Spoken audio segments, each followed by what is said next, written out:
Are there any other just barriers to public service that you would point to in terms of what keeps, kind of this crisis? You've called it a crisis, and so I want to underscore that too. What kind of keeps this crisis going, and then, let's talk about how we can fix it too. Yeah, I think one of the biggest things that I would point to is the fact that government just really has a PR problem.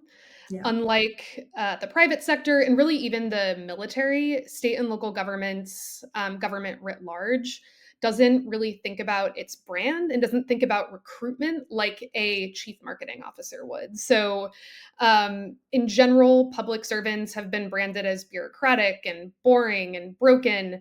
And we've really spent decades positioning the military as a noble path, elevating tech careers as aspirational and entrepreneurial, and leaving public service completely out of the national imagination.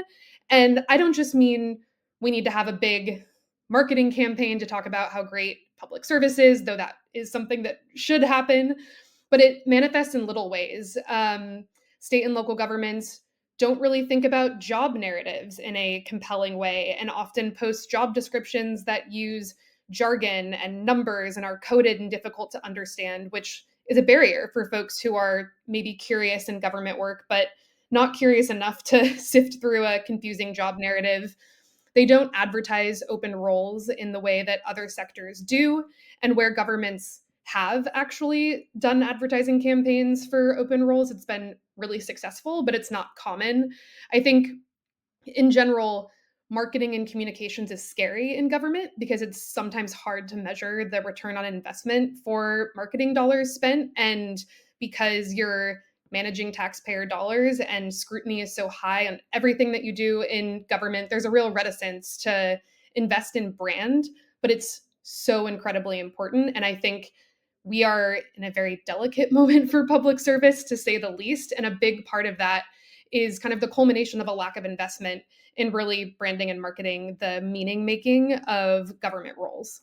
Yeah. Well, and I here to all that. Of course, this podcast is called An Honorable Profession, in spirit of the fact that we think government service, whether it's elected, who we work mostly with, or in the staff capacity, is an honorable profession. I could not agree more. And I think I actually think there's a long-term strategy that's needed. I've talked to a couple people. I wrote a piece for the Democracy Journal about this, about elected officials and kind of the way it's perceived by people, right? And even in our popular culture, like there's a Taylor Swift song that talks about kind of congressmen and their narcissism. And I mean, just it's just almost like insidious in the way that it's not intentional, but it's that it's just kind of taken as a fact that the public servants or government is somehow less than at best, or corrupt, or worse. And then of course we've got messages coming out of Washington with Elon Musk and Doge, which is really doubling down on that feeling that somehow this bureaucracy that needs to be cut is, you know, uh, because it's bloated and not delivering, or whatever it is. There is a silver lining potentially here that, I think that we are getting a big civics lesson. You talked a little bit about